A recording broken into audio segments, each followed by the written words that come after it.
Hi guys, welcome back to another video by Life Science Exam Notification channel.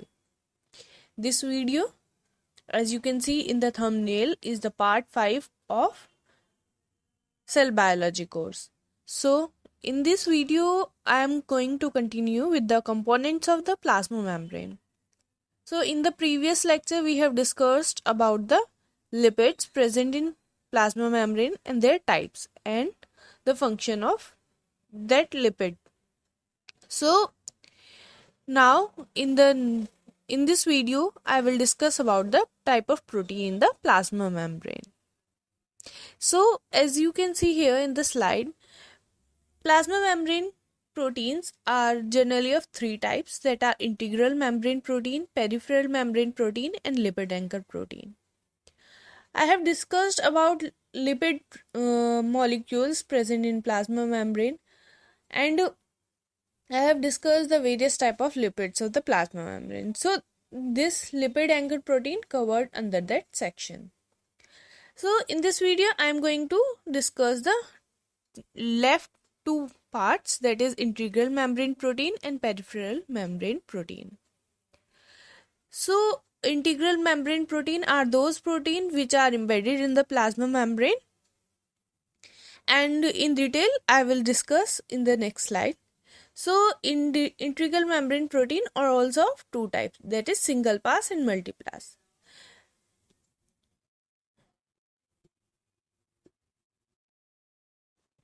So, हमने देखा कि हमारा अभी मेम्ब्रेन प्रोटीन्स के नेम देखे हैं अभी. अब अगर हम इस फिगर में देखें तो इस फिगर में क्या है, हमारा जितने भी मेम्ब्रेन प्रोटीन है उनका डायग्राम के साथ आपको रिप्रेजेंटेशन दिखाया गया. तो सबसे पहले अगर बात करें सिंगल पास ट्रांसमेम्ब्रेन प्रोटीन की, तो ये इंटीग्रल प्रोटीन, इसमें सिर्फ ये एक बार क्रॉस करता है मेम्ब्रेन को, इसलिए सिंगल पास, और इसका सी और एन टर्मिनल अपोजिट सरफेस पे रहते हैं. C terminal extracellular surface पे mostly, and N terminal intracellular surface में, मतलब साइटोसोलिक साइट. फिर अगर बात करें मल्टी पास ट्रांसमेम्ब्रेन प्रोटीन की, तो इनमें ये मल्टीपल टाइम क्रॉस करते हैं मेम्ब्रेन्स को, और इनका एन और सी टर्मिनल सेम साइड पे भी रह सकता है और डिफरेंट अपोजिट साइड पे भी रह सकता है. आपको डायग्राम में दिख रहा होगा ये कितनी बार क्रॉस कर रहा है, 1 2 3 4 5 6 7 टाइम क्रॉस कर रहा है ये मेम्ब्रेन को. तो इसका क्या बोलेंगे हम, 7 ट्रांसमेम्ब्रेन प्रोटीन. सो इनका कितनी बार ये क्रॉस कर रहे हैं मेम्ब्रेन को, उस बेसिस पे इनके नाम होते हैं. नेक्स्ट अगर हम बात करें लिपिड एंकर प्रोटीन, तो ये क्या होते हैं, ये लिपिड से अटैच्ड होते हैं थ्रू हाइड्रोफोबिक बॉन्डिंग और इलेक्ट्रोस्टैटिक बॉन्ड. तो ये वीक बॉन्ड होते हैं, so they are not more strongly attached to the membrane. Next comes the peripheral protein. These are a mixture of lipid anchored and multipass. They have the property of both. They are covalently bound to the lipid bilayer. So this property comes from integral protein. And lipid anchored की property कैसे होती है इनके पास, क्योंकि ये बाहर की surface पे रहते हैं, कभी भी मेम्ब्रेन में इम्बेड नहीं होते हैं, या these are hydrophilic. So detail में हम बात कर लेते हैं इंटीग्रल मेम्ब्रेन प्रोटीन की.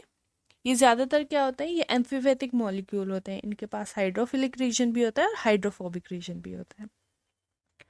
हाइड्रोफोबिक रीजन बीच में होता है और दोनों साइड स्टार्टिंग में और एंड में हमारा हाइड्रोफिलिक रीजन होता है. हाइड्रोफिलिक रीजन एक्वस सरफेस को फेस करता है, या तो साइटोसोलिक साइड पे या एक्स्ट्रा सेल्यूलर साइड पे, और जो हमारा हाइड्रोफोबिक रीजन होता है वो मेम्ब्रेन में एम्बेडेड होता है. So most membrane protein are amphipathic molecule possessing one or more hydrophobic region that can pass through the lipid bilayer. ठीक है, मैंने आपको बता दिया. Integral protein also have a hydrophobic region which embed in the membrane. Okay. Such protein also have one hydrophilic region that extend outward from the membrane into the aqueous phase, or one or both side of the membrane. ठीक है, तो hydrophilic reason membrane के दोनों hydrophilic reason N और C terminal membrane की एक side पे भी हो सकते हैं और बोथ साइड पे भी हो सकते हैं. अगर वो ओड पास होगा और टाइम क्रॉस करेगा मेम्ब्रेन को, तो अपोजिट साइड पे आएंगे ऑफ कोर्स. और वो इवन टाइम्स क्रॉस करेगा, जैसे अगर 8 टाइम क्रॉस करे 2 टाइम, तो वो सेम साइड पे आ जाएगा. Then most integral membrane protein are transmembrane protein. That means that they span the membrane and hydrophilic region protruding out of the membrane on both sides. Next, they can span the membrane either once and are known as single pass, जैसे कि मैंने आपको बताया, and if they cross the membrane more than once, they are known as multiple transmembrane protein. Single pass transmembrane protein का जैसे हमने बात करा कि सीट और एंड टर्मिनल हाइड्रोफिलिक होते हैं और वो सेल के सरफेस के अपोजिट साइड पर रहते हैं. एक सरफेस के एक्स्ट्रा सेल्यूलर सरफेस पे रहेगा और एक इंट्रासेल्यूलर साइड पे रहेगा. इसकी बात करें हम एग्जाम्पल की, तो ग्लाइकोफोरिन जो कि एक प्रोटीन है प्लाज्मा मेम्ब्रेन पे इरेथ्रोसाइट के, ये एम्बेडेड रहता है मेम्ब्रेन में, जिससे इसका क्या होता है, सी टर्मिनल इनर सरफेस पे चला जाता है और एन टर्मिनल आउटर सरफेस पे आ जाता है. फिर मल्टीपल ट्रांसमेम्ब्रेन प्रोटीन के एग्जाम्पल की बात करें तो ये इनका जो क्रॉस होता है ये 2 और मोर देन 2 टाइम्स क्रॉस करते हैं. 2 से 3 भी हो सकता है और 20 भी हो सकता है. सो एग्जाम्पल्स आर BAND3 जो कि प्रेजेंट है इरेथ्रोसाइट की मेम्ब्रेन में, ये 12 टाइम क्रॉस करता है मेम्ब्रेन को, इसलिए ये 12 transmembrane protein. GPCR 7 transmembrane, patched 12 transmembrane, frizzled 7 transmembrane and then bacteria rhodopsin 7 transmembrane. So mostly question इनके एग्जाम्पल से पूछ लिए जाते हैं. Next comes the peripheral membrane protein. So ये मेम्ब्रेन प्रोटीन जो होते हैं ये अटैच्ड होते हैं लिपिड से थ्रू हाइड्रोफोबिक सीक्वेंसेस. ओके, और हाइड्रोफोबिक बॉन्डिंग और इलेक्ट्रोस्टैटिक इंट्रैक्शन. सो ये इलेक्ट्रोस्टैटिक या फिर हाइड्रोजन बॉन्डिंग से अटैच्ड होते हैं और इनके पास हाइड्रोफोबिक सीक्वेंसेस नहीं होती हैं, इसलिए लिपिड बाइलेयर में एम्बेड नहीं होते हैं. और इनका हाइड्रोफिलिक पोर्शन जो रहता है वो मेम्ब्रेन के ऊपर ही रहता है. The presence of aromatic amino acid residues जैसे कि ट्रिप्टोफैन साइड चेन इनके एंकरेज में हेल्प करती है मेम्ब्रेन पे और एक्वस एनवायरनमेंट में. पेरिफेरल प्रोटीन ज़्यादातर रिमूव किए जा सकते हैं और बहुत इजीली रिमूव कर सकते हैं हम इनको. क्यों? क्योंकि हमारे इलेक्ट्रोस्टैटिक फोर्स जो कि एक वीक फोर्स है, हाइड्रोजन बॉन्ड वो भी वीक होता है as compared to covalent bond. So ये क्या होता है, ये इजीली ब्रेक हो सकता है. अगर हम सिर्फ पीएच को वेरी कर दें या फिर आयनिक स्ट्रेंथ को, मतलब सॉल्ट कॉन्सेंट्रेशन को वेरी कर दे, तो ये हमारा जो पेरिफेरल मेम्ब्रेन प्रोटीन है इनको हम मेम्ब्रेन पे से रिमूव कर सकते हैं. इसके एग्जाम्पल की बात करें तो स्पेक्ट्रिन, एनकाइरिन एंड बेंड 4.1 ये इसके एग्जाम्पल हैं पेरिफेरल प्रोटीन के. और ये तीनों प्रोटीन कहाँ पे मिलते हैं, इरेथ्रोसाइट के प्लाज्मा मेम्ब्रेन पे. अगर हम इन तीनों प्रोटीन के बारे में कुछ एक्स्ट्रा इन्फॉर्मेशन लेना चाहें तो एक्स्ट्रा इन्फॉर्मेशन के लिए मैंने आपके लिए यहाँ पे पॉइंट रखा है. These protein are bound to the inner surface of the plasma membrane. Spectrin, एनकाइरिन और बेंड 4.1 तीनों ही कहाँ पे रहते हैं, इनर सरफेस पे प्लाज्मा मेम्ब्रेन के. और ये स्केलेटन मैश वर्क बनाते हैं और जो कि प्लाज्मा मेम्ब्रेन की को सपोर्ट करता है और इरेथ्रोसाइट को शेप मेंटेन करने में हेल्प करते हैं. ये तीनों कौन, स्पेक्ट्रिन, एनकाइरिन एंड बेंड 4.1 की बात कर रहे हैं. Then last type of proteins are the lipid anchor membrane protein. इनके बारे में हमने पहले भी बात कर ली है.